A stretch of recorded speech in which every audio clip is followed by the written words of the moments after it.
I hear you're a good finger I plucker. saw that, man. I'm no slouch.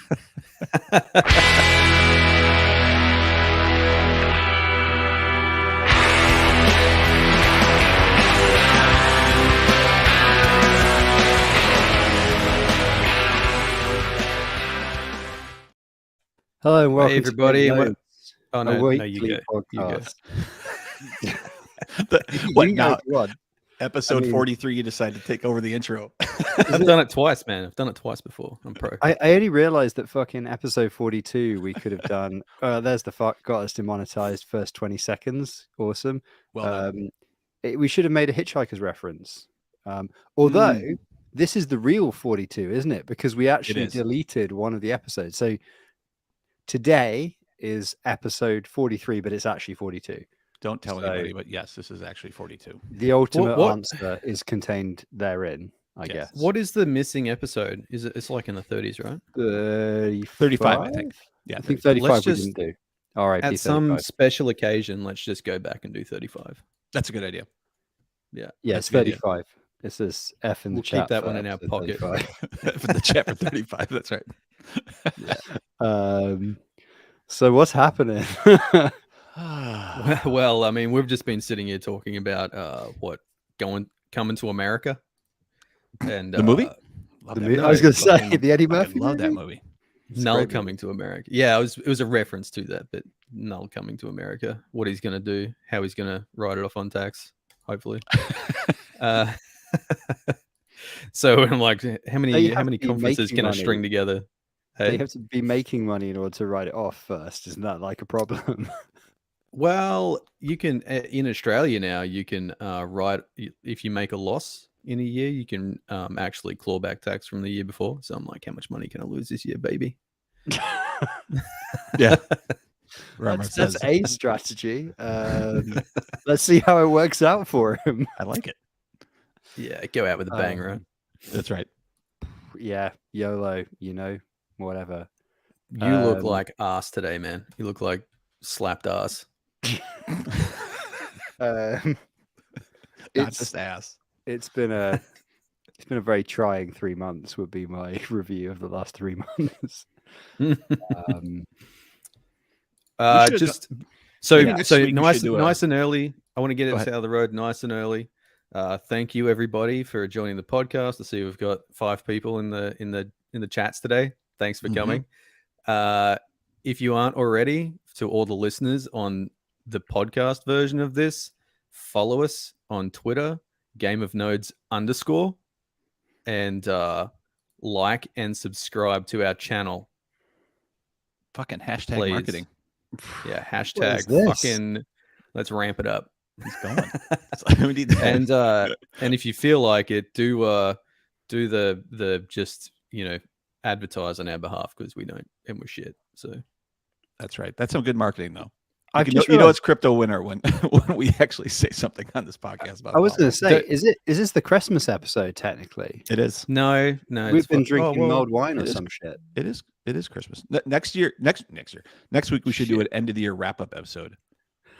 Yeah, top 5. Oh yeah, we should organize like a fucking like a video together. Right. And like, I guess the other thing I should say is delegate to us, but don't bother. Like, your tokens are worth fuck all. So I think that the needle would have to move substantially for us to start making money, at least in our case. Yeah, we're going to start move. We're moving. We're gradually looking at moving stuff off now onto maybe it's time for sponsored episodes, people. Yeah. Get on to Asset Mantle. Asset Mantle is shilling the stream link. Get out of here. Oh, right. How about it? What have we done for Asset Mantle? I don't know, but maybe we should start. Maybe we should at least start. Oh, really? They were shilling our stream link? This is like is that right? This is just like the J thing all over again. It's real. It's just like, do people really know what we say on the show before they recommend them? They just see Cosmos and they hit yes. Yeah, exactly. Because it's kind of like,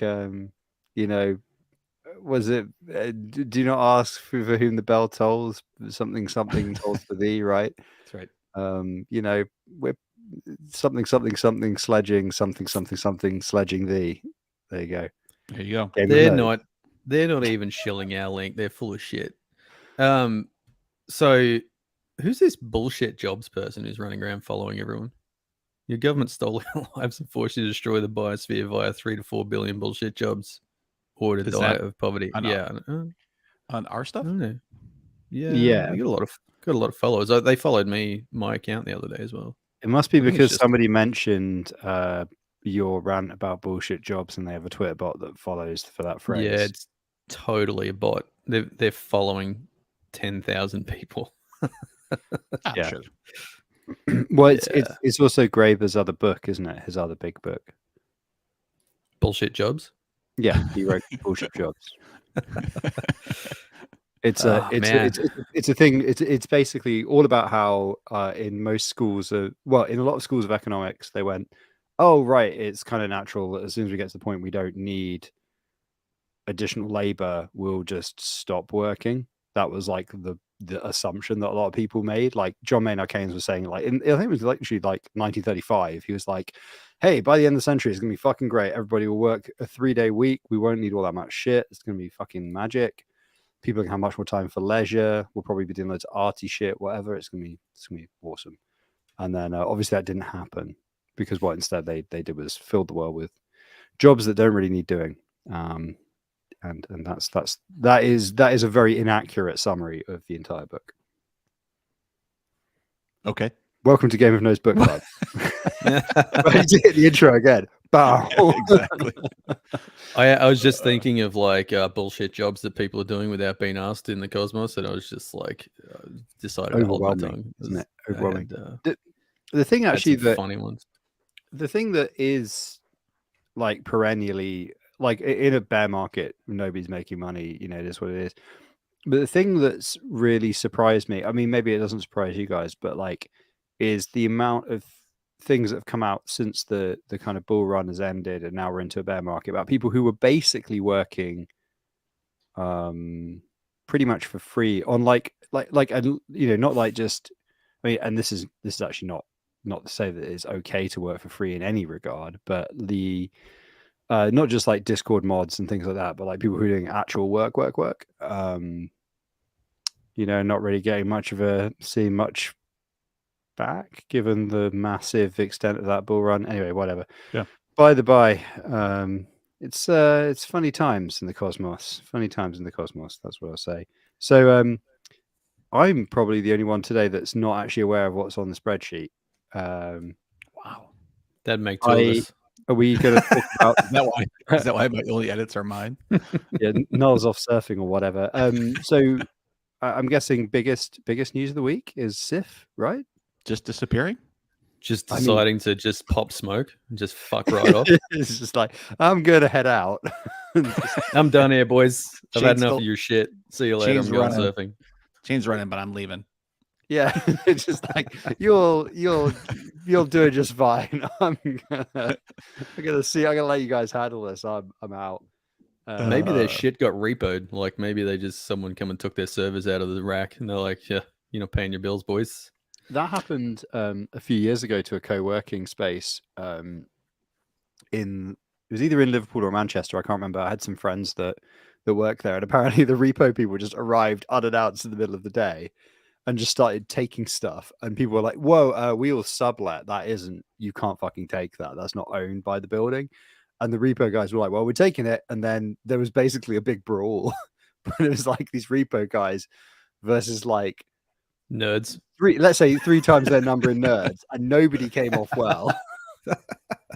Fucking nerds squad going after the repo man with their stuff, but like it was just apparently a total shit show, and like I think the police got called, and it was I just have in my head I'm imagining like fucking like a nerd like swinging a blade server at like a fucking repo man, like just stand back. Fuck you. I feel like this is literally a thing that happened in The Simpsons in an episode where they were like nerds fighting jocks or something like that. Get over here. Well, I have this like image of like Frink getting cornered by some people and then like flicking out a flick knife, but I don't know if that's actually a real memory or if I'm just imagining Simpsons stuff that those didn't. Seems like PCI someone could make a cool cartoon. Maybe make some NFTs with that. Just scenes of like nerds fighting fucking jocks. taking out those PCI expansion little covers and use them as knives. Like, come on, shivs. Nerds in prison. So Sif Chain's gone, right? That's does anybody know actually what happened? The thing is, it's such a funny thing. There's actually not that much to say about it, is there? Because it's just like, well, been on the way out for a while, I'd say. It's been on, it's on the way out, and the Bears starting to claim casualties. I mean, pretty quick exit though. I mean, it's been on the way out, I guess, for the last few months. But we were talking about it this summer in some positive light. And I know they've had governance issues and all that kind of stuff, but I forget why we were talking about it in a more positive light. Foundation nodes that had like a massive amount of stake. It was something like that, wasn't it? It could have been, it could have been that, or it was something. I don't remember. I couldn't even tell you what the hell we were talking about. But does anybody actually know what the story is? Like, is anybody from a foundation team or anything else? I heard somebody just watching Twitter today, and somebody said like they stopped paying salaries a few months ago, and blah blah blah. And is there an Alameda connection? Did I hear something like that too? Anybody know? I'd say they just ran out of money. No, Alameda. Alameda? Were you saying Alameda last time? I don't know. I said Alameda, and you're like Alameda. That sounds like me, but I wasn't sure. We can go back and check the tape. But I guess the chain is running there, right? There's still blocks being made, as far as I understand. They just shut down the UI piece that is in front. It's just the foundation's gone and all of the other stuff. So what is does the website still work for like the decks or no? That part's totally gone. Thank God. It's so gone. It's so gone. It looks like cool. it's a Vercel hosted site, because I know that. Unfortunately, I know what that looks like. It looks like they just got rid of the whole property. It's gone. Yeah, but it is open source, isn't it? So somebody could conceivably bring it back up. I don't see why not. It's just transactions. If they were so inclined. I did see something on Twitter about Posthuman running some sort of call today about trying to do something similar to that. But again, whatever. It's probably for a good. Isn't it funny that if you can't kill Kerberos, you probably can't kill Sif. Yeah. That's what I was just about to say. Like, fucking people just won't let shit die. That's true. They don't want to let shit die. Well, I mean, let the past die, kill it if you have to. It seems like as many people, like, it's even on Dig, it's like as many people just leave the set, and then there's always someone there to like pick up the mantle and be like, I've got you, buddy. Rocket emoji. Yeah, let's get you back on your feet, guy.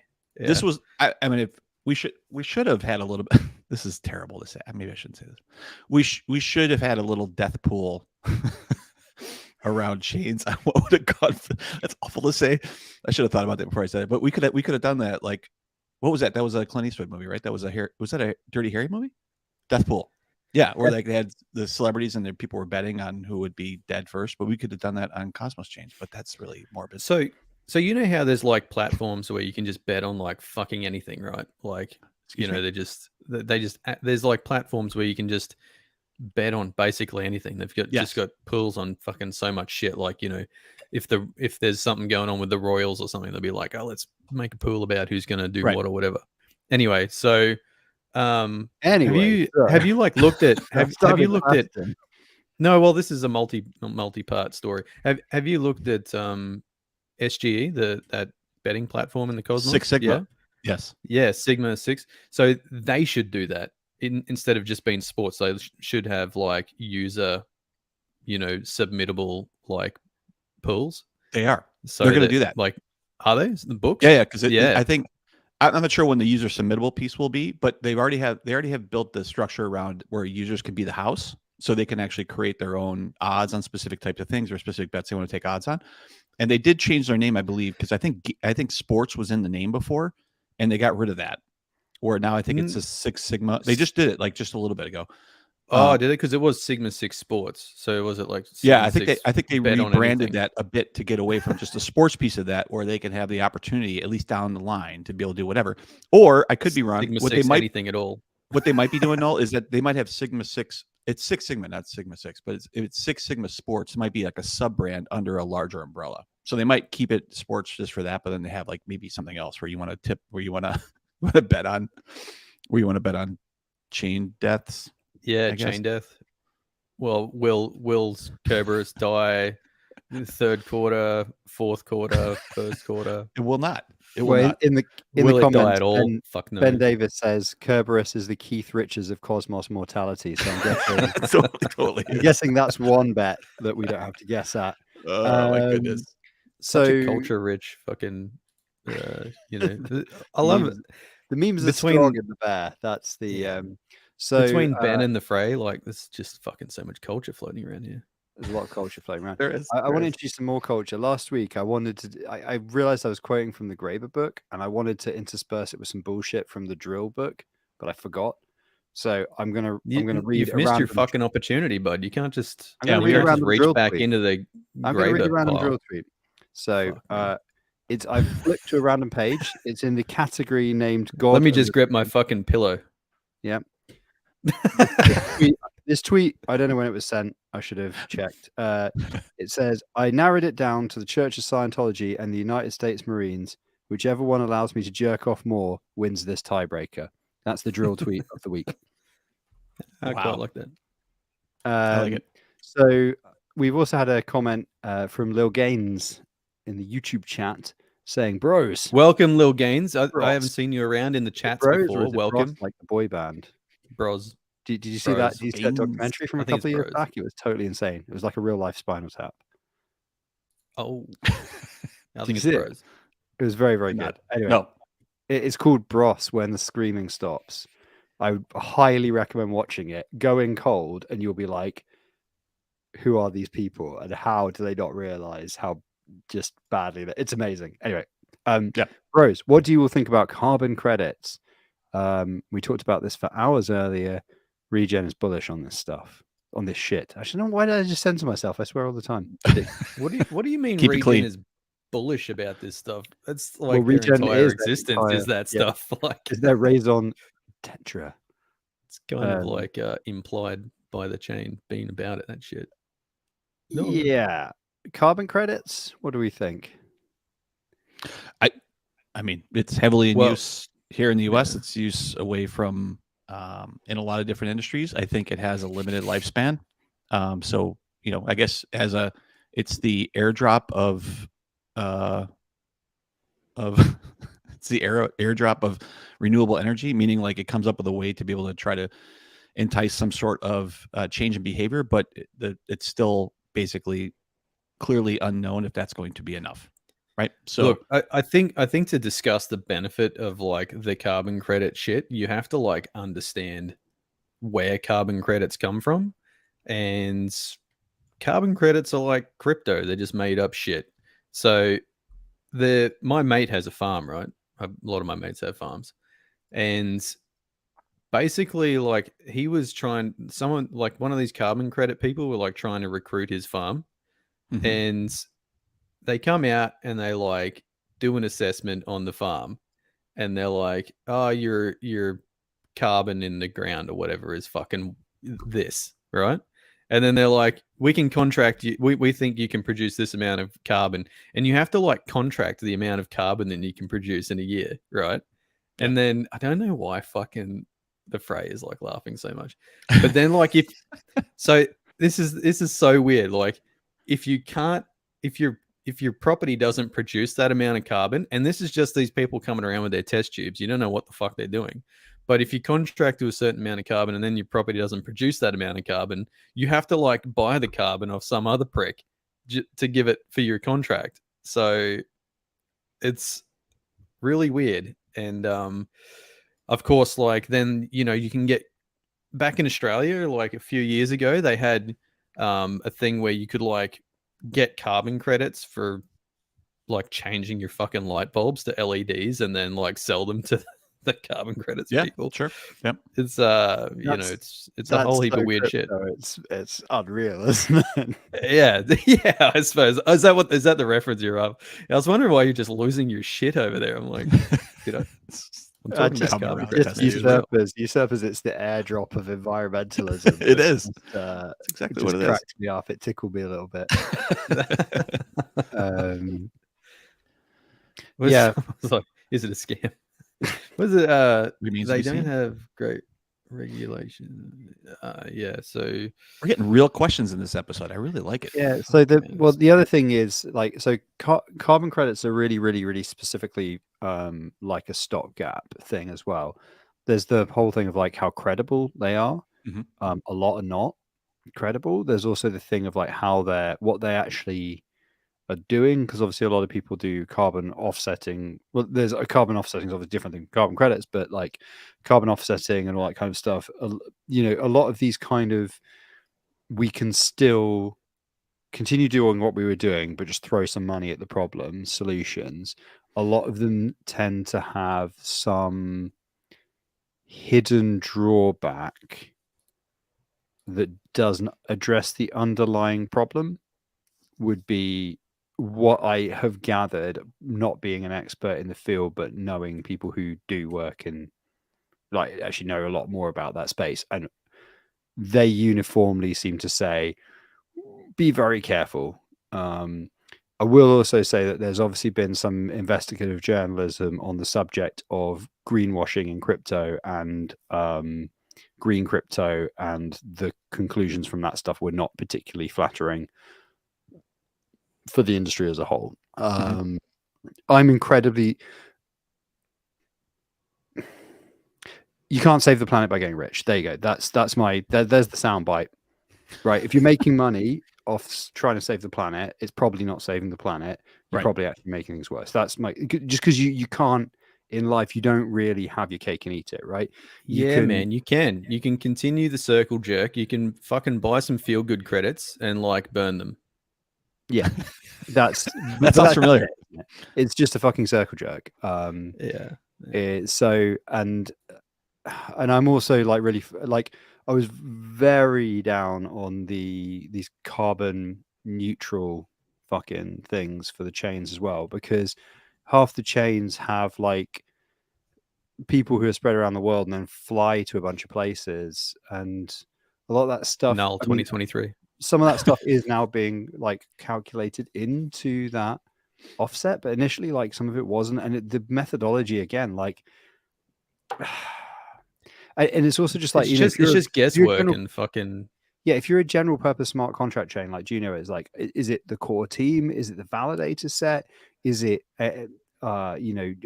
projects that are kept going by Juno grants or dev grants or whatever? Because all of those projects arguably are generating carbon they wouldn't if they weren't working in some way related to Juno, and Juno is where the money is coming from.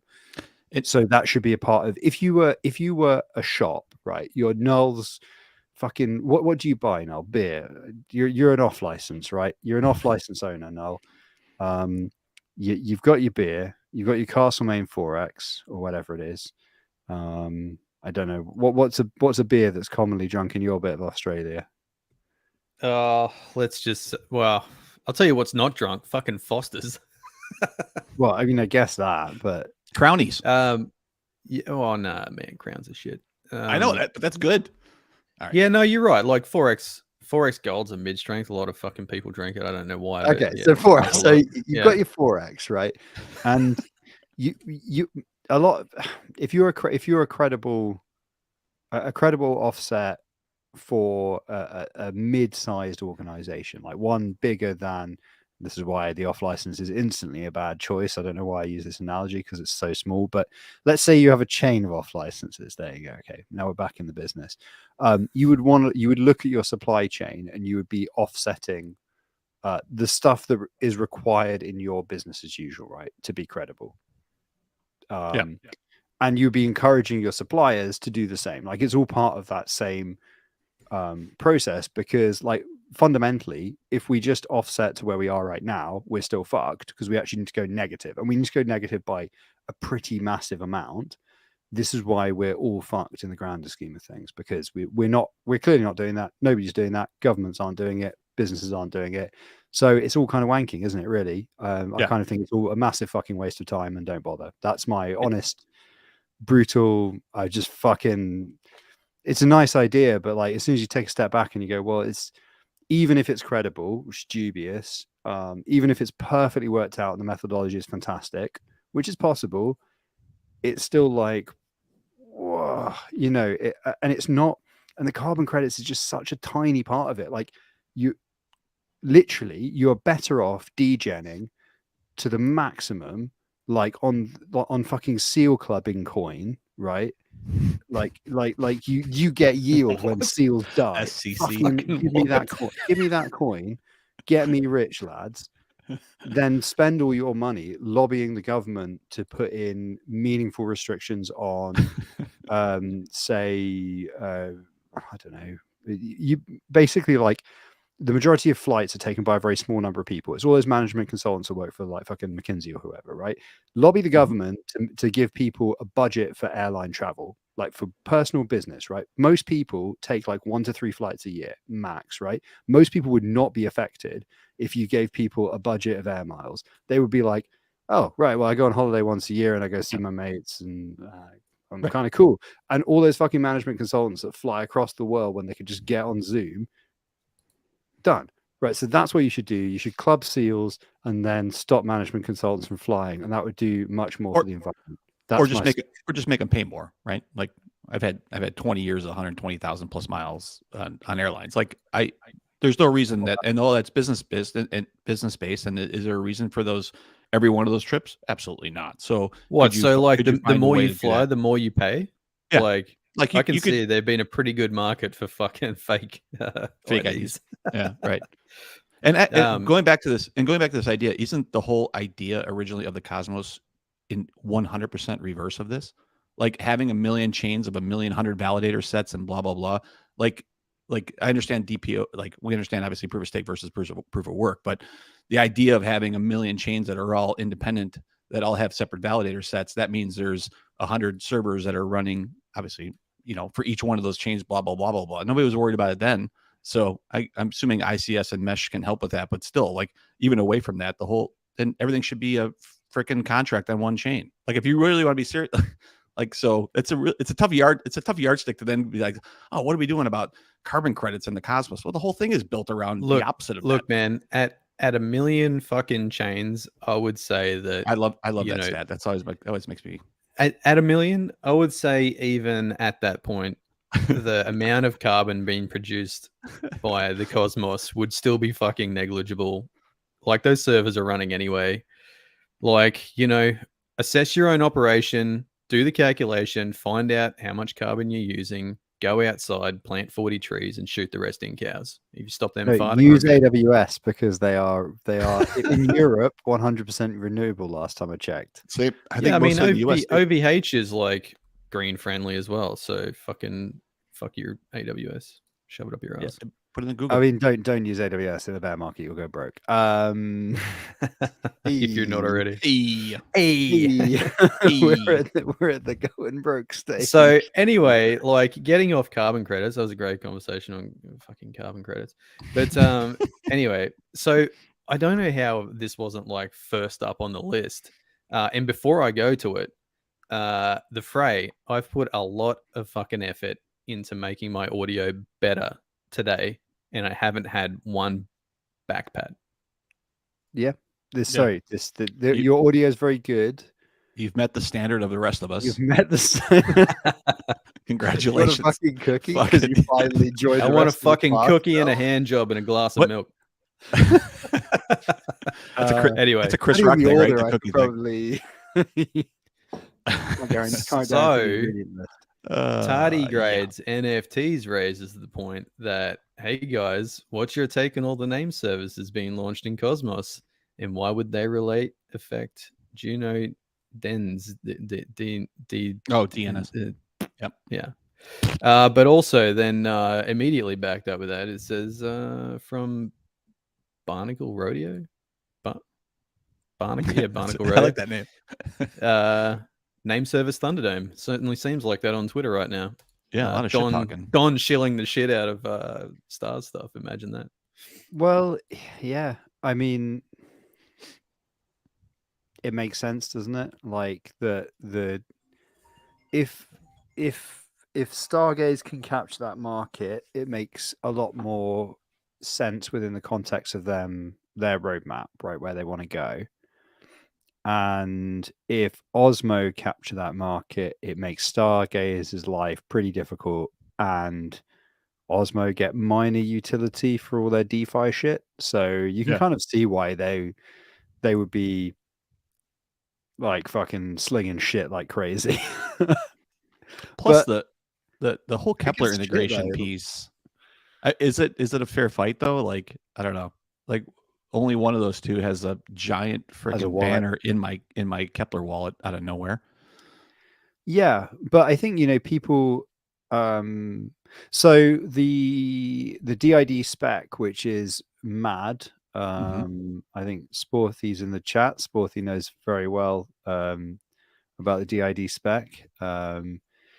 And it kind of assumes that there are going to be multiple identity providers. Like, people will have multiple identities, they will be related in a number of ways, and different identity services will use them in different ways, but it just standardizes a format for what that document should look like. I think the interesting thing that's happened with the name services is they all seem to have standardized around NFTs in some way or another, which is interesting and makes total fucking sense. Like, that was the thing, I guess, in terms of being launched first, that DENS did first. To say, was that was also an NFT, right? Is there any difference in that? Yeah, it was, and specifically it was an on-chain NFT. So most NFTs are data is on fucking IPFS. It was very specifically a CW721 with on-chain metadata. So cool. That was the argument with that one. It was unfortunately didn't get traction with all of the many gatekeepers you need to actually make that sort of general purpose. But it's also kind of fine, because the assumption of people who have thought about this a lot and people who've been working on this stuff is that there will be a lot of identity services, there will be a lot of name services, because of course there will. Right.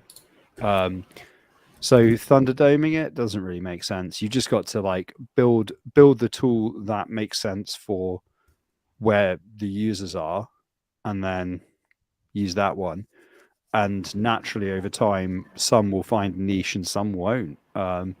What I think it'll actually be good, because hopefully people will realize that any name service that's charging you a bunch of fucking cash and then getting you to renew it every year is a fucking scam.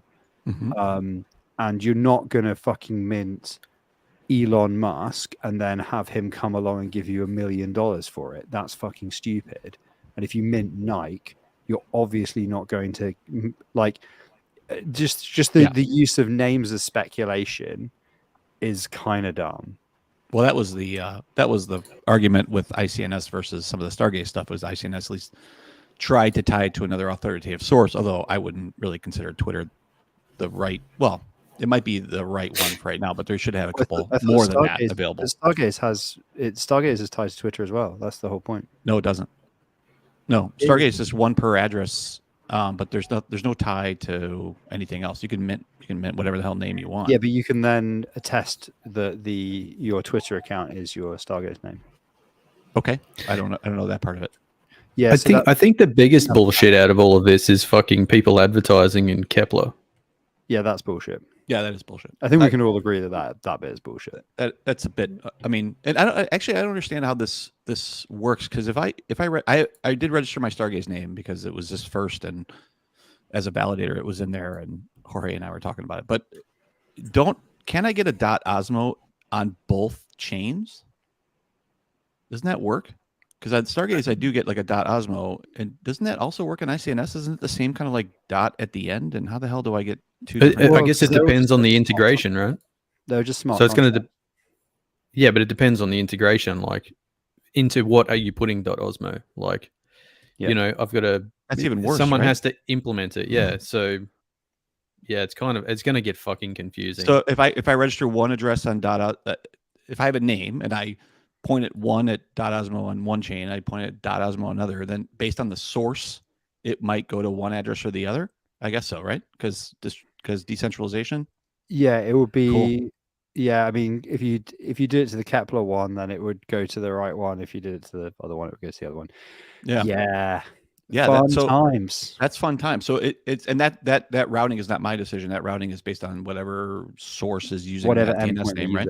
So this is why, over time, I think you're going to see it get really fucky, and then you're going to see people go, oh, fuck, let's just see what is out there that, semi-resolves this. And it will be interesting. Like DID is one of the ways that there is an attempt to standardize, so that you can just say, okay, point it at a resolver, pick one, like choosing an RPC, right? You choose an RPC, you query it, you get a result. The RPC might be configured differently. The principle is kind of the same, except the registry behind the RPC might be different as well. So maybe more think of it as like RPCs for different chains. Yeah. So like instead of selecting a chain, you'd select the resolver for a DID resource, I guess, something like that.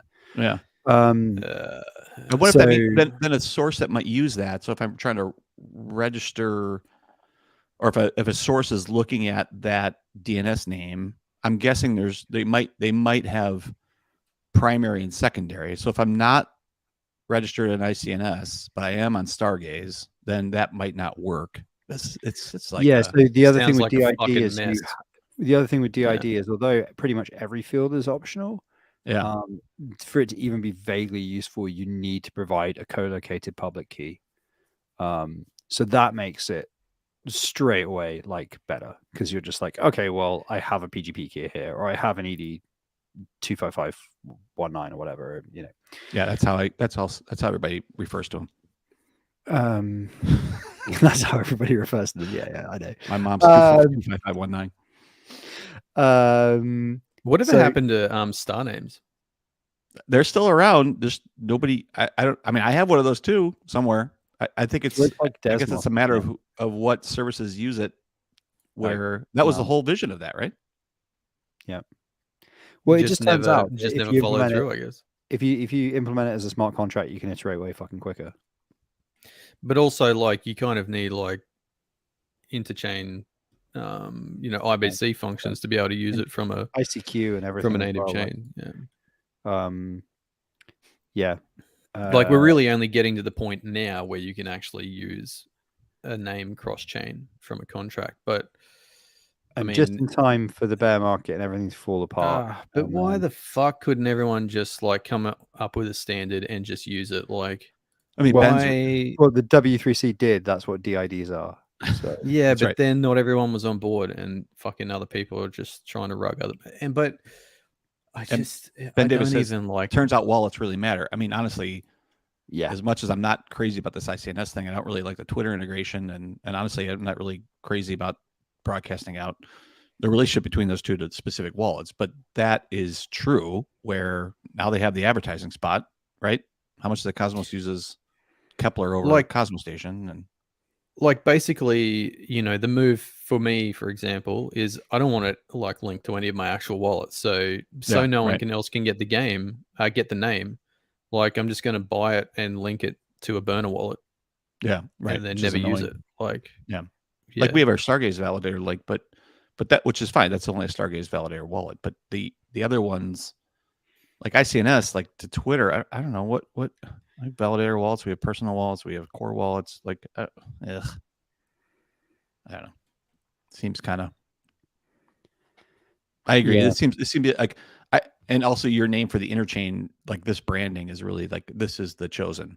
So tough for Stargaze names to be able to launch in this type of situation when now like this is a little bit of an unfair advantage, because it kind of seems like since it has Kepler integration and there's a huge banner in my wallet, then therefore this is the winner, which is, I don't know if that's what the community has decided. But equally, taking a step back, all of it's NGMI anyway, so that's always a good. Why worry about it too much? Well, I mean, it's obviously not. It's so rudimentary. Mm-hmm. Like, and I say that as somebody who's written a fucking name service. Like, it's we're all just inching these ideas forward, but like something that's actually mass adoptable or usable is a long way off. And true, it's maybe not a long way off. It's not that complicated, but like, you think about like how complex it was to get sort of addressability working in context of the internet, Web 2, right? Yeah. Which, for all the fucking bluster and fucking cake and everything, no count has worked out yet for the interchain. Like, IBC is the closest thing, and we're only just getting a query layer for it. So, TCP/IP for blockchains, that's the whole deal. We're only just beginning to sort of get there, and so much of the other peripheral support here is not standardized yet. Right. So I think that that's the big picture, is that like the protocols aren't really stable yet, let alone the UIs, let alone all this other stuff. But it's all kind of driven mad by this sort of the land rush element of crypto, where it's just like, we got to get it out there, blah blah blah. Like, yeah, sometimes you can get an email address that's pretty fucking great, and maybe you can sell it to somebody, but 99% of the time you fucking can't.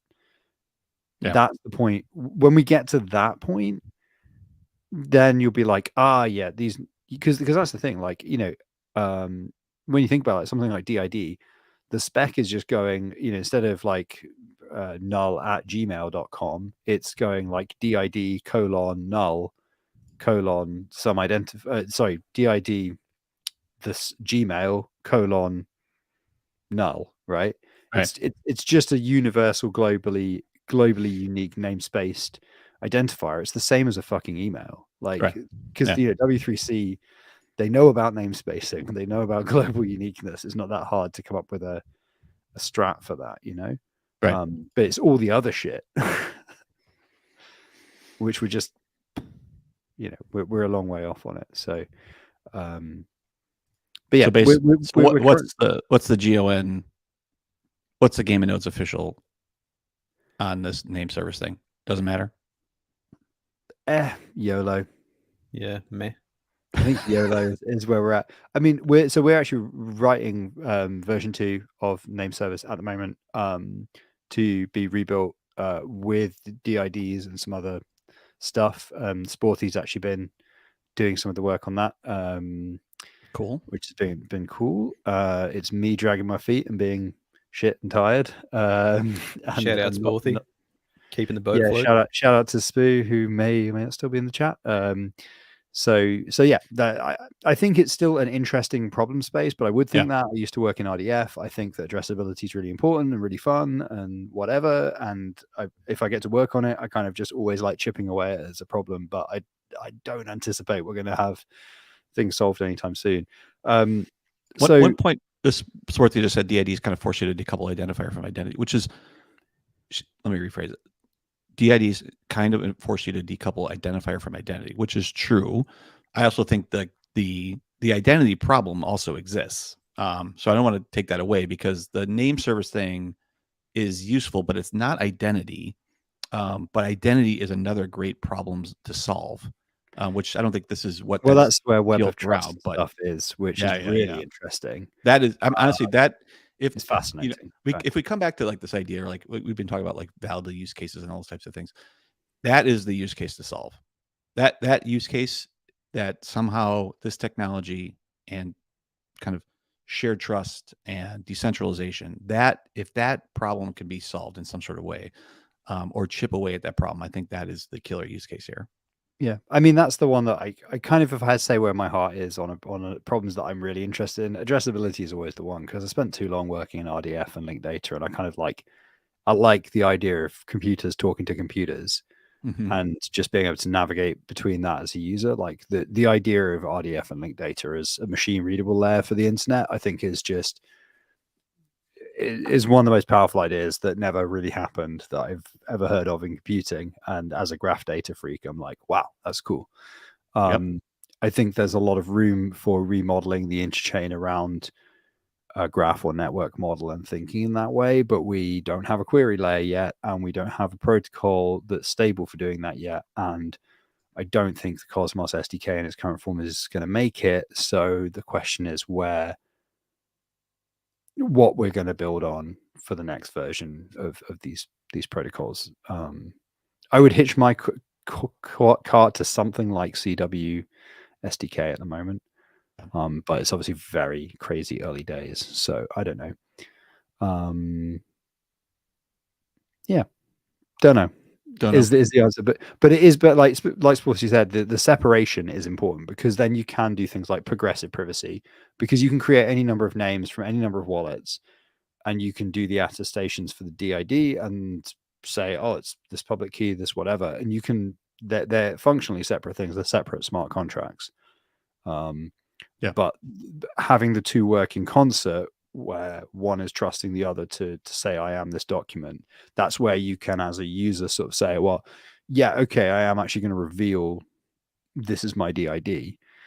You could even do it with, like, I would assume you can do it with a zero knowledge proof, where you can actually say, this is my DID, and then only reveal. Actually, you don't need zero knowledge proof for that at all. It's just a handshake, isn't it? You could basically reveal your DID only in certain situations or whatever. There's probably some really cool stuff that I haven't even thought of around that, but yeah. We've had like quite a few questions in the chat, so I'm gonna like pull some out. I'm also aware that, having now looked at the one from way back, way back, is this one is Soy T Studio. Who would win in a fight, Highlander or Don Kryptonium? Highlander.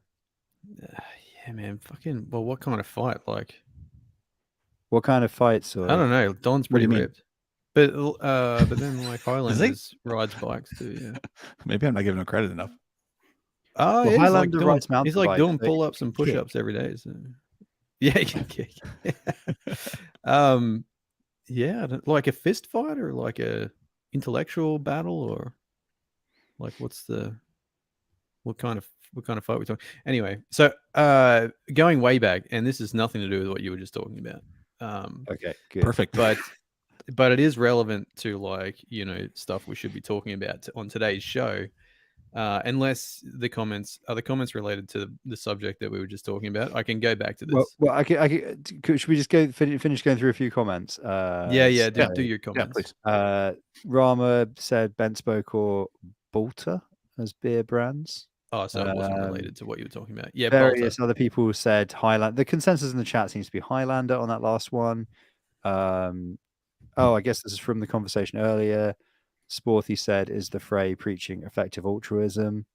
I am not Sam Bankman-Fried. Effective altruism is almost certainly a smokescreen for massive criminality in almost every case. But I do know somebody who literally is an academic economist and does research into whether or not effective altruism works. And they work with some very, very rich people. And they were like, oh, I once met a guy that worked in crypto, and it turned out it was Sam Bankman-Fried.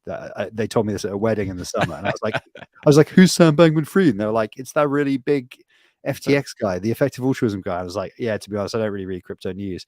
And the next time I heard his name was when he was going to jail. So Lil Gaines said, Lil Gaines says, hunger names. Love it. I like it. And also says, Don proposed we rug the validator set and run 20 max nodes on each chain. FUD? ? That's not FUD. That's a brilliant idea. It is. Does Don expect to be one of those 20? I think he does. Pretty sure. Pretty sure you only bring that up. Is Hal using Juno DNS for usernames? Sort of is the answer. That's a bit. There's a whole bunch of things going on with Hal launch that are largely boring admin, and the fact that if we launched it now, it would be totally fucked because everything's fucked, which is unfortunate. But yeah, there will be more on that soon. Hopefully, we're doing some stuff behind the scenes. Anyone heard of Lava Protocol? Yes, actually. They're the RPC guys, right? Are we running nodes for them? No. I feel like have we had some contact with them? We have. Yeah, I think they are. They are running. Good point. I mean, I saw some stuff related to Juno the other day, but I feel like we've talked about Lava on the show before, and that maybe. I thought Lava's been running for ages. Yeah, because they're outside the cosmos, aren't they? But they were doing some stuff coming in, right? Are they Tendermint? Yeah, I think they are. Like Lava's been going like a year, right? At least I don't think so. Because I think it was one of the first. I thought. I don't think so. Could be wrong. Maybe I thought I else. have it with I was waiting for. I have it in my waiting for testnet type structure, but who knows? That could be ridiculously outdated. I don't see a validator group within that Discord. I remember having this conversation before.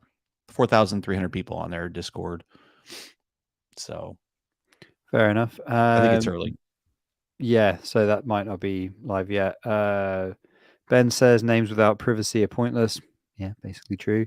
Schultze has been blackmailed for name service names several times or extorted. Sorry about that, Schultze. Hopefully joining us in a bit, right? Because I think he's... And Sporthy said something interesting, which is validated DIDs where there are verification methods to check if validators run relayers, RPC nodes, etc. That's how we make validator ranking lists with what I think is a troll face type emoji at the end there. Just stop trying to rank validators. Like that fucking bro and bro thing is so far off base. It's not funny. Like it makes no sense. So you want to talk about the bro and bro thing? I can feel it. So no, I want to talk about something else, but you just keep fucking going on with these comments. What are you going to read every fucking comment? Well, if they're good comments, yeah. Anyway, because otherwise, you know, we're just waiting for your bro and bro rant, which apparently we have now arrived at. So. No, that's where we are in the spreadsheet. No, man, it's not a rant. So anyway, no, the other thing that's going on this week that is mildly significant is Ben Davis brought it up, the Raw Wind drama. So I don't know if you've seen this, the Freight. It seems like something you wouldn't come across, but Raw DAO has a proposal. I'm aware that there is a Twitter space occurring at the same time Game of Nodes is on. And yeah, I was going to go drop the Game of Nodes link in there and just try and rug their fucking people, but anyway, so basically there is WinDAO or in conjunction with Raw DAO, I guess, have put together a proposal in Raw DAO to migrate liquidity without having to for people to come and like liquidate their liquidity and kill all the prices of everything and then migrate it over to WinDAO. So they're you know, proposing like a direct migration of all the raw pairs to make them equivalent wind pairs, and also to stop raw incentives and to airdrop raw stakers. So I guess it's just a way of trying to like get the best value for all of those people who are providing liquidity and have been for a long time. Because I mean, once everyone unbonds that stuff and dumps it, all the raw goes to zero. I mean, if everyone unbonds anyway, there's not going to be liquidity pools to sell against. So, yeah, I mean, any thoughts on the migration, or don't care, or? I think drama is a strong word. It seems like a solid plan to try and. Yeah, it seems like a solid plan to me. I mean, it's make the best of a bad situation, you know. The win tokens have no value at the moment, and it's mostly airdrop anyway. So why not just, you know, cancel out all of the raw tokens and create new win tokens in the new platform, and then go from there? Like, it makes perfect sense to me. You're not rugging any of the communities. Like, there's no value to win. You can't buy it, so you're not like destroying any value for anyone yet. And then you automatically, you know, pick up liquidity in the platform straight out of the gate. So it makes perfect sense to me. And it's a good idea. Cool. Approved. Can we talk about something else? It's got the Game of Nodes rubber stamp. I feel like you guys want to talk about the... Okay, so the bro and bro rankings are not a fucking new thing. They've been around for a long time. People just... Have they? Yeah. Like the first ranking they did, I think, was on. It was like a Grafana dashboard, wasn't it? It just said whether the no. They came up with this scoring system. I think it was Osmo, the first one. I thought it was like a year ago. And what did you think it was? No, go ahead, please. So I think it was like a year ago or something like that is when they came up with the first one, the first iteration of this, and it was just like a spreadsheet basically, like in they had a table in I think it was just a table, and they somehow scored all of these validators, and not surprisingly, theirs was ranked highly. But I had a look at the current iteration yesterday because someone tweeted about it. I looked at it. I looked at our score on there, and it was dismal. I don't know how they are coming. Like, we've got 3% self stake on Juno, and that was ranked lowly. And then they had like some other metric, which I didn't understand. It's like confidence. I don't know what in the fuck this confidence. Confidence it was based. Confidence was self stake. Yeah, it was based on self stake. How do I get like a out of 20.48 confidence for having self staked like 17,000 Juno? Like, it's just a percentage, so it's not. Yeah, like, but that makes no not sense. raw amounts. Totally with you. It should be a dollar value, like if you're going to use that. Right. But at the moment, that would be very flattering. It's just percentage. Yeah. So like if you actually rank pretty low with a decent self stake, it's a lot easier, right? Like, so. Yeah. Yeah, and then the decentralization is based on your rank in the thing, and it's just all these metrics that they've come up with, and it's I don't know, vote on the metrics if you're going to do something like that. But anyway, it all seemed pretty arbitrary to me. Yeah, like there's some decent models behind it, and I understand the math that they're trying to do it. I think yeah, like not shitting on them. Yeah, I mean, ultimately, it's fucking impossible to do it based on some sort of structure and metric, right? So I just don't. I'm not. Silly. To be fair, I'm not shitting on Brown Bro for doing. No, me either. I'm just saying that, I don't think that any kind of ranking system can be fair and equitable because of the just sheer breadth of contribution you can make is not capturable in some sort of ranking system.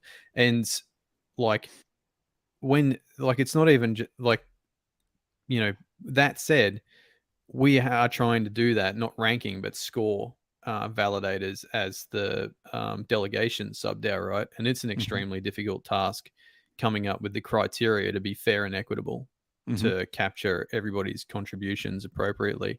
And it's subjective, man. There's no other, like, you can't, not everyone's going to be happy. People feel like their contribution is going to be more than what the score is given for it. And that's just, people are going to be like that no matter what. Like, you can give people a big score and they might feel like they need more.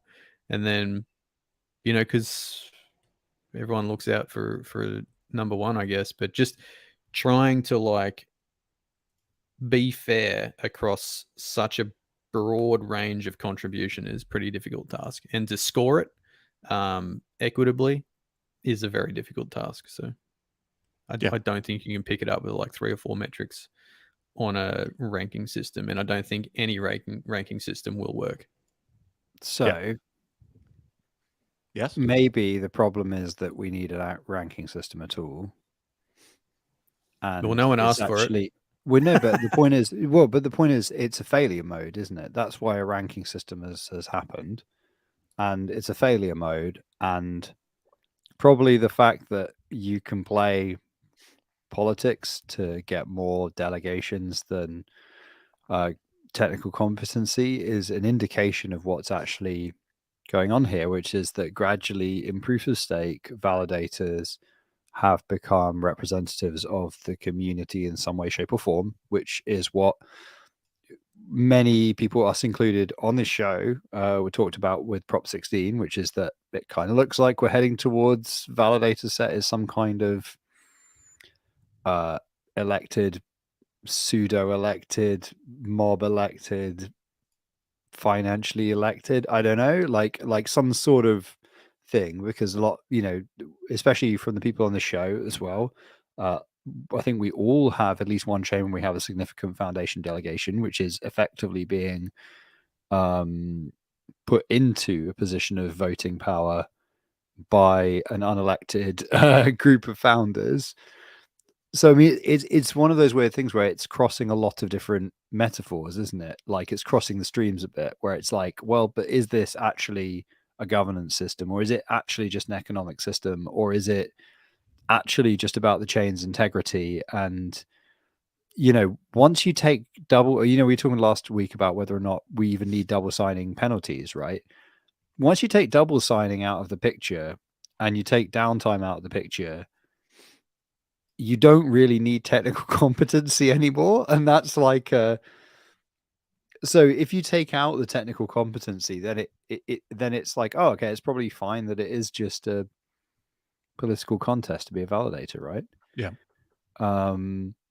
So, but it kind of feels like we're in a weird failure mode at the moment where the validator set is not so large that it's deliberately unmanageable for the purposes of actually being decentralized, but it's small enough that it's like a popularity contest, but with these weird other things thrown in, like the economic element, like the foundation element, like shilling. Yeah, right. And but you can still double sign, and you can be down like Mo, right? Sure. And so actually, that episode shows that you need to not be a schmuck. You need to actually be technically together enough to stay up. With the caveat that all of us could potentially make a mistake. You know, there for the grace of Mo go I. But yeah, I don't know. I think maybe it's just the immaturity of the concept of proof of stake. Maybe. Yeah. So here's an interesting comment. The Nothing Show. I shouldn't have to run a validator to participate in governance. Sir, you don't need to. Everybody can vote their own wallet, and their vote overrides the validator's vote. So everybody who is staked to anything is a governance participator. All they have to do is vote. And just to reiterate that, if your validator votes one way and you vote a different way, your vote overrides the validator's vote. And I think there's a public perception that your validator just votes for you, and people don't understand that. This that is they like can override it.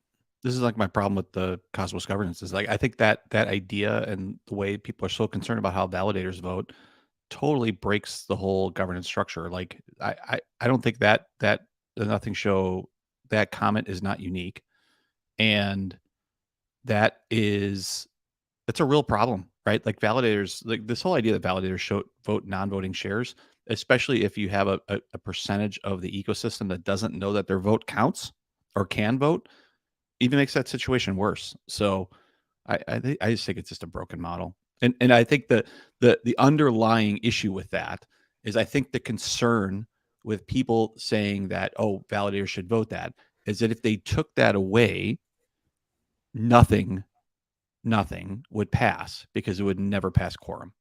That's the real concern. The real concern is that everybody voted their actual wallets, nothing would pass. Yep. That is and software upgrades are tied to governance. That is an ugly fucking reality. But if validators only voted their wallets and individuals like the Nothing Show voted their wallets, the quorum level would have to be extremely reduced.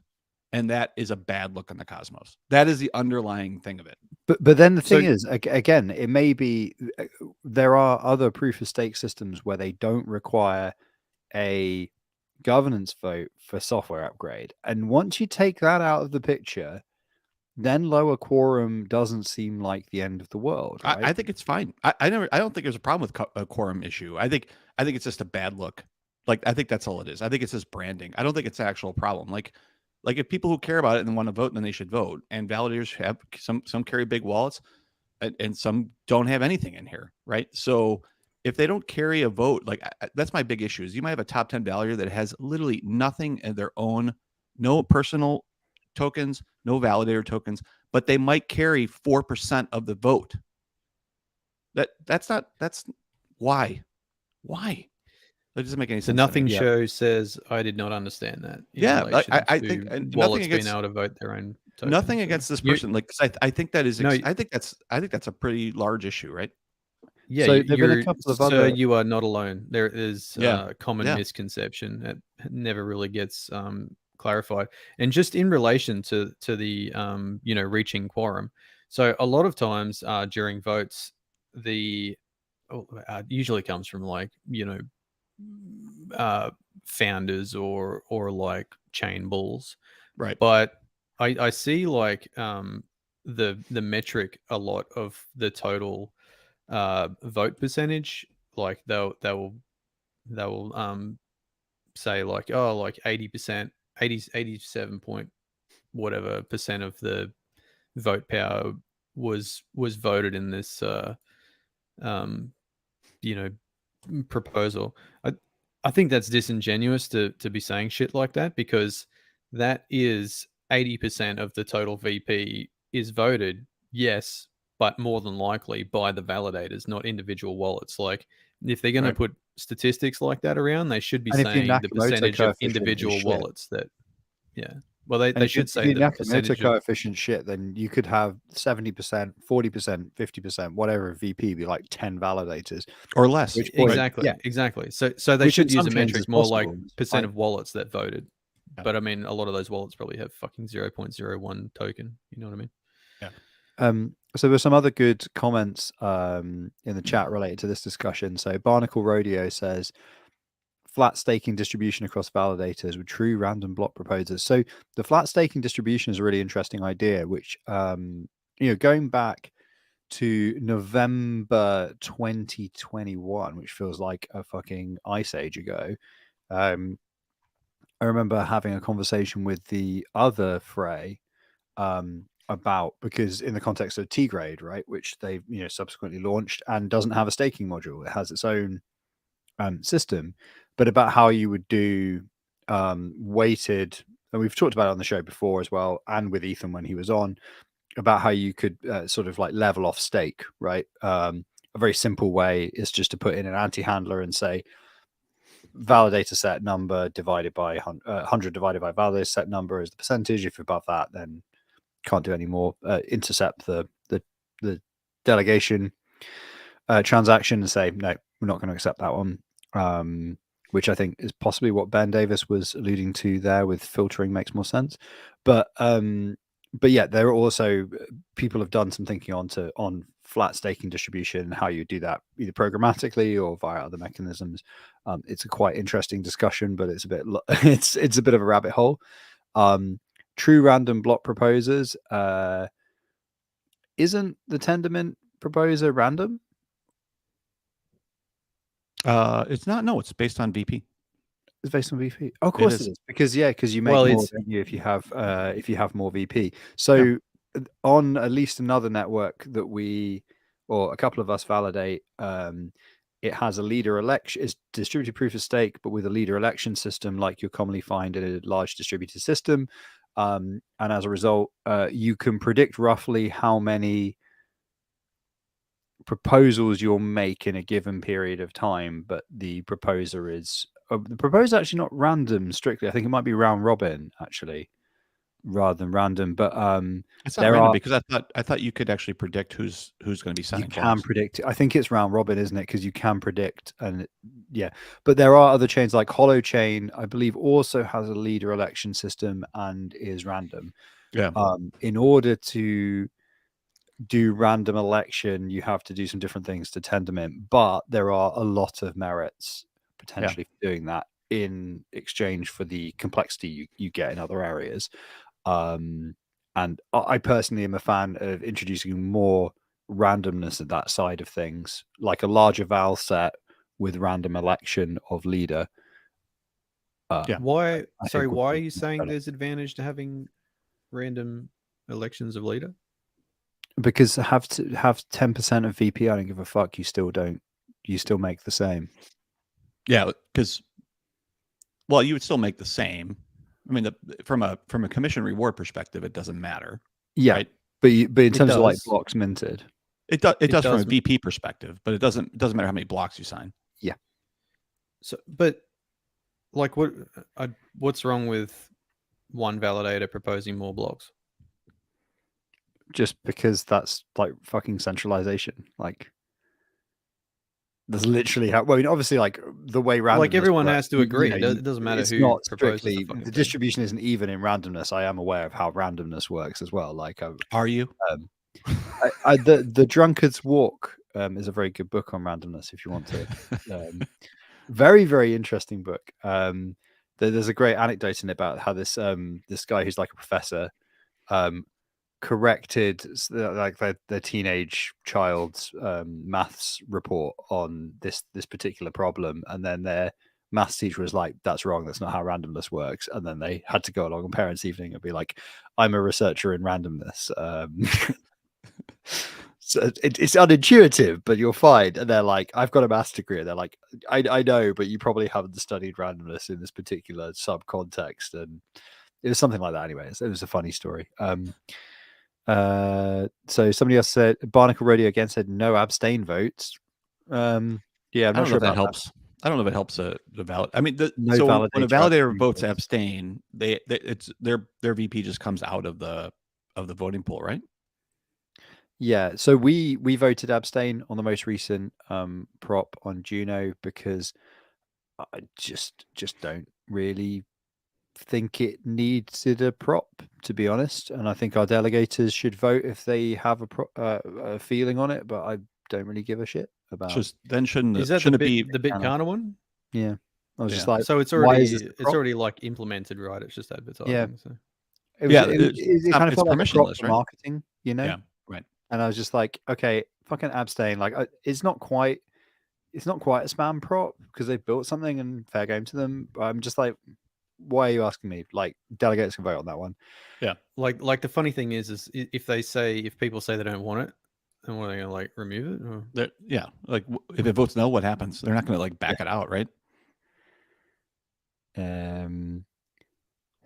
Oh, I saw that. So in the chat, Usurper had asked planning 2023 guests. Henry from Penumbra. We talked to Henry and he was supposed to be on, and then we screwed up the days. We should try again. We've not been able to sort it again. And he's pretty busy. We're pretty bad at organizing. He's pretty busy, and we're pretty. That wasn't on us, actually. I don't think. Well, the funny thing is that we're just like steadfast on our time slot, and a lot of people say, "Oh, can we do it now?" And we're like, "Nah, fuck you." We're like, well, this is the only hour. This is the only hour we're all awake. So yeah, it's like what is it? Code Hands is like, can we do it this time? Can we do it this time? Can we do it this time? Like, nope. Like we can do any time as long as it's 2100 UTC on Wednesday. On Wednesday, that's how it works. Yeah. That's how the game works. Yeah. Like my parents would be like, "Oh, we need your help. Your grandmother's dying. You need to go to the hospital." I'm like, "When do you need me to take her to the hospital?" And they're like, 2100 UTC on Wednesday. I'm like, she ain't gonna make it. She ain't gonna look. I haven't missed a single podcast, and my life is fucking chaos. And that's why I'm like always from a different location. Well, we had Sonny. I was set up my shit. When Sonny was on a few weeks ago, he was in Australia, right? And we were trying to coordinate with him, and they're like, "It's really early Australia time. Can we move it back?" We're like, "No." We're like, "No, we have agent on every the week." Side. Like, I'm like, he can go already drinking beer on the ground. Exactly. No, we've proven that somebody else can do it 42 times. Again, just another comment that I feel we should just bring up because it's been addressed in the chat, but for those on the podcast player, Alien said, "Is it possible to overpower votes of a validator from its delegators?" The answer is yes. Just to be clear, if a validator votes one way and you as a delegator vote a different way, and all the delegators do, the validator, the net number of votes will be more. It's just 1-to-1, like the delegators vote, right? They would in that sense they would just vote their own wallet, or they would vote whatever's delegated to the validator. The only way the validator, even thinking about the block of votes that the validator has, as soon as people start to vote their own wallet, thinking about that as one homogenous block doesn't really make sense anymore, because the only vote within that the validator controls is their own self-stake. Yeah, I think that's another piece. I think people get concerned about how validators vote, but realistically, in a functioning ecosystem that has a high amount of participation, then the validator should be reduced to only voting their own shares, because every one of their delegators are also voting. So it's extremely important for anybody who stakes in any of these chains to be able to watch and be able to participate in governance, regardless of who you delegate to. It doesn't matter. Your votes still count, because if you don't vote and you vote and you let your validator vote, they get big heads, and then they get all preachy on fucking Twitter and shit, and then they feel like they're righteous and all this type of stuff because they're guiding the chain. But that guidance is just because of a system that's created that doesn't necessarily It wasn't meant to be that way. It meant to be that they're picking up the spare from the delegators actually voting. So be forceful and vote your shares, please. I think definitely like vote your shares, but also like spread the word that you can actually do that, because Yeah, seriously. it's kind of annoying like when people like leave you as a delegator because of your vote and they're like, oh, I don't want to vote that way, and I'm like, well, just fucking vote. Right. Like, you don't have to, like, I've been good to you this far, and you don't like one thing I do and you fuck off. Like, have you reviewed all of the past votes of the person that you're like redelegating to make sure they've had your back this whole time? Like, just vote your wallet, man. I remember seeing on Twitter at some point in the last couple of months. I can't remember which validator it was, but somebody was like, "Oh, my validator's voted in some way I don't like. I hate this." And then there was like 2 validators have responded being like, well, you should redelegate to us, because don't think this was on How we vote. Yeah, they're like, oh, you should delegate for us then, because our voting record's great. One of them had only done like 22 out of 45 proposals or whatever. It's not the vision. I was like, you don't even fucking vote. It's not the fucking vision, right? That's not the vision of how this works. Your vision is to miss the gov vote. Like, so don't forget also that your validator votes on all the bullshit, boring fucking votes that no one wants to like vote on, like the 120th goddamn Kajira fucking vote in like 3 months. So also, I don't see anyone banging their drum on Twitter about how they're enjoying doing 120 votes in 3 months. Yeah. The other thing that's really annoying is the metric is not what you vote. It is if you vote. That is who gives a shit. Like, that is the least important piece out of that. It's how you vote on these proposals and your viewpoint on it, if you're going to go that route. But like, even on this bro and bro thing, like, yeah, I'm sure there's both sides of the arguments on it, but they're just checking if you check the box, literally you could script that, right? Like, it's not impossible to be able to do that. So the idea that just because we're 100% voting on some way, like that, it's just a bad governance system. It just doesn't work. So Cause Less Harm says you don't get these viewership numbers by having a podcast at different times. No, dude, no, sir, you do not. That is fucking awesome. I mean, super awesome. If we were to push our time slot forward, like make me get up at fucking 3 a.m. once a week, then I'm almost positive that we could pick up at least an extra 2 viewers. But that made me laugh. Actually, we've been going pretty hard the last couple of weeks. Our usual live stream viewership is 4, 5, sometimes 6. The last 2 weeks we've been doing like 8 or 9, 10 plus fucking hell viewers, almost making this worthwhile. It's been a long time since that number in the corner was like 2.5k, isn't it? That was we are getting some viewership. Even like the winter. We were once, like when we had the Chads on here, we were like up in the hundos, right? Like back when we first started. Were we? We had when we did the bumper, maybe like resuscitate the chain stream. I think we had 2.5k at one point. Get out of here! My word, sir. Maybe we got to do more streaming of shell. Shell. Is that what we need? Is that what? Yeah. The funny thing is, you can like barely read it, and people are like, just put the percentage on the screen. We've had quite a few more comments as well on that, which is Code Hands, more of the original fray. Yeah. Josh from Kepler, Zaki. That's a really good. Josh from Kepler is a good example. Yeah. So is Zaki. Mm-hmm. Some of them you've had before, but good people are still good. That's a positive comment. We like that. Yes. Fun story about Josh. I once, the first in-person Cosmos thing I went to, I went up to the bar and I stood next to Josh and I got a drink because it's free drinks. Hey. And then I was there and I looked around and I couldn't see anybody that I knew. And I was like, oh, where have they gone? Okay. Oh, well, I should probably talk to some of these guys next to me. And so I was like to Josh Lee, like, hey, who are you? Well, what do you work on? And they were like, hi, I'm Josh. I'm Osmosis and Kepler. And I was like, those are cool. I've used those. What do you do there? And he's like, I'm like the and I was just like, oh, I know what you do there.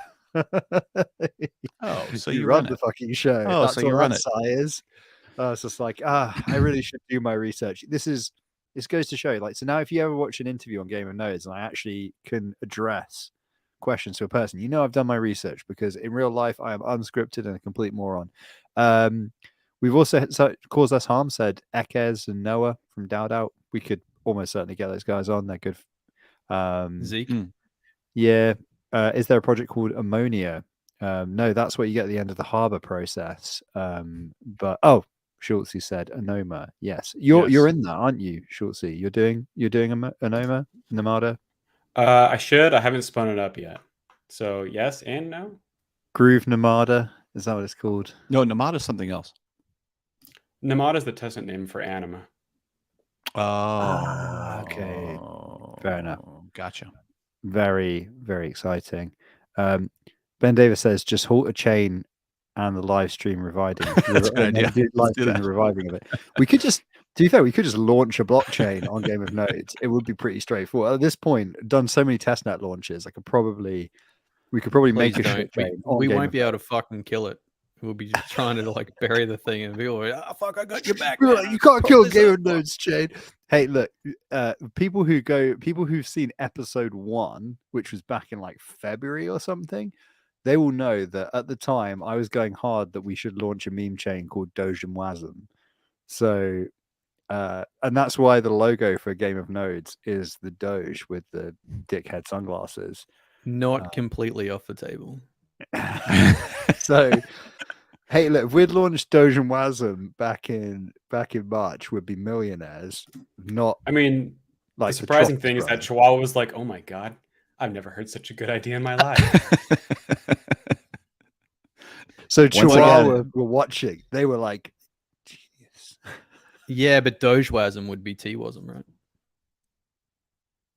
Doge and Wasm? Dojewasm would be T-wasm.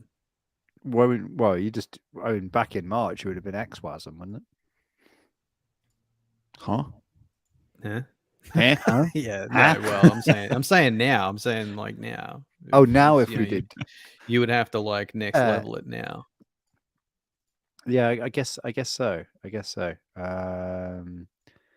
But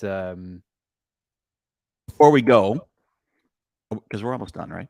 Well, I was going to ask there was one more question that came up in the chat earlier, which I was going to go back to, which was, I think Soy Studio said, the reason that they asked the question about who would win on Highlander versus Don Kryptonium was they'd witnessed Null's performance earlier in the week on a Twitter Spaces. I've made like a terrible life decision to like drop into Twitter Spaces occasionally, and it seems that when I drop into them, people notice that I dropped into them and then immediately start shitting on me. So the other day I was being shat on, and so they invited me up to speak, and I was just like, providing some clarity of points so that people could make their own decision whether I was a bad guy or not. And then some stuff came up about Highlander that was untrue as well. So I just sort of defended his honor a little bit. Yeah, well, I mean, they were yelling at me about him, so I just said, well, it's not entirely Why correct. were they pissed off at Highlander? I mean, Highlander's a pretty... They were calling Highlander a white labeler, but he isn't. So who gives a shit? I mean, Don's a white labeler. What are you talking about? Who was complaining about the white labeling? I mean, do you really want to get into this? No, no, don't give a fuck. You know what? I totally don't give a fuck. Yeah, but I don't really want to just like shit on people. So Don runs a node through somebody else. I don't understand what the fucking argument is. All right, anyway, white labels, doesn't he? He does white label, yeah. All right. No, Don has a partnership. Oh, is that the difference? Is it a partnership? That's how you label it. So marketing I guess all the way down, baby. So a definition that I've seen, sort of indicating as to whether or not you're running a white label. If like people run teams, right? So, if one of them's an influencer and another one runs the fucking nodes, then that's technically a team. I think it becomes like the gray area, maybe gray node when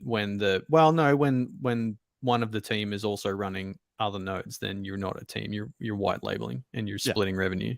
Who has so I don't know what the exact situation is with Don's stuff, so I can't really like make an informed comment about it.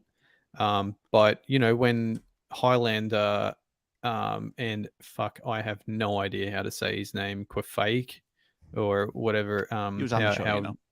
Yeah, I know, but I still don't know how to say I don't it. either. Like, I can just see the numbers and shit in my head, and I'm like, I don't know how to say that. But when they teamed up, right, it was you know, they were both running their own nodes. So I guess like for a while there, I guess they were sibling at some point, and probably, I don't know if they still have like multiple nodes, but they were trying to rebrand both of their nodes into the same situation. But they formed a team. Like they're not running two separate brands, if you know what I mean. So far as I know, anyway. Yeah. And again, I think if you're running nodes and you don't have the mnemonic, you're a white label. That's all there is to it. Like you're just running infrastructure, so therefore you're a white label. If you can't vote and you don't have a mnemonic, you're a white label. Doesn't matter, right? So, but well, I mean, like if say I might employ people, right? I hold the mnemonic. I'm not going to hand it over to all of my. But that's under your brand. If they were running under their, like, if they were running nodes for you and you held the mnemonic, but they're 100% the infrastructure and they have no, then they don't carry it, then then that's a white label. That means they're white labeling your nodes. But that's not what's happening here. They're just employees. That's different. Yeah. Right. All right. Before we go, employees, it's just me and Joe. All right. Before we go, it is the holidays. For my mates, 43 episodes in, I did want to get you something for the holidays. But you're across the world. I can't get these types of things. So I did get you something for the holidays, which I want to give to you now. You're all on mute, which is not a good sign. Can you unmute? Like, what the hell? Why are you making me do this by myself? Hey, man. Thanks. There we go. Thanks all right. For the thing. You're welcome. Have you rewritten the words to oh God, you? I had to think about, like, what could I give you, since like it has to be digital in some sort of sense because we're all spread out and everything else. And maybe this year we'll see each other. So I was first surprised that bigballsblockchain.com was not registered.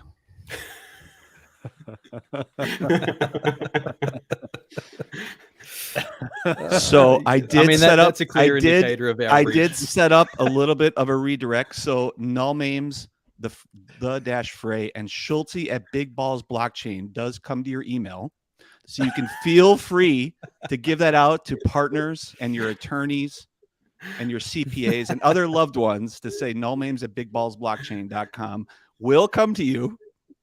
And bigballsblockchain.com. Right now it goes to Game of Nodes. Null, it can go to King Nodes if you want it. You're welcome. It is beautiful. So I appreciate the three of you. I hope you guys use these. Don't use them for anything sensitive because they're going through like some weird like public bouncer. So they just bounce like your info, whatever. So don't whatever. You only get one email, right? But please give them to your family and loved ones. Mom, I have a new email. It's nullmames at bigballsblockchain.com. That is classic, man. So thank you. You can try it. You're welcome. You're welcome. I thought hard around what we could do with these big balls, but there you go. It's been a good year of 42 episodes. I really appreciate the time and the growth of this 10-person podcast. Yeah, shout out to when are we going to do all of us crew for getting through. We could do Big Balls NFTs. Nodes. We could come up. We own the domain. We can do whatever the fuck we want with that domain. You know, the funny thing is that just no one has given a fuck for 43 episodes. We should do. We've been we in the spreadsheet, right? There's an extra column that we don't talk about where we have the Game of Nodes merch corner, right? We should do a piece of Game of Nodes merch next year. Maybe we should do a Twitter poll. Is that what people do for engagement? They do a Twitter poll because we've got 3 t-shirt ideas currently. Yes, there may be more. We have drop-in 9s. We do have drop-in 9s. We have fungible as fuck. Those are all good on this t-shirt, by the way. I don't know. We have WAGTJ, which stands for "We Are All Going to Jail." That was Prop 16. That's like back. That's a long time. That's an old one. Yeah, that was an old one. So we should maybe put up like a Twitter poll on which one we merch. We can make it, because if we make it before you guys all go to ETH Denver and give me FOMO, then you can all like send me a group picture of you wearing it, and then I'll be like, I'm covered in sick, which will probably. Do you know what I think? Maybe we should like mint 10 of those and give them to like our 10 viewers. That maybe we should go back. Maybe we should go back through the episodes and see like who has been in the chats for like, you know, over the 43, like who is the most highest frequency viewer, and maybe pick 5 of them and mint 5 shirts and send them to the viewers. I do it. I like it. And we've been working on some like some branding pictures and things like that. I think we could NFT those, come up with 10 or 15 or something, and give them out to some specific, and give them out, then put them on Stargaze. Yeah, man. We are fighting for the liberation of man, not the liberation of these pigs and racist society.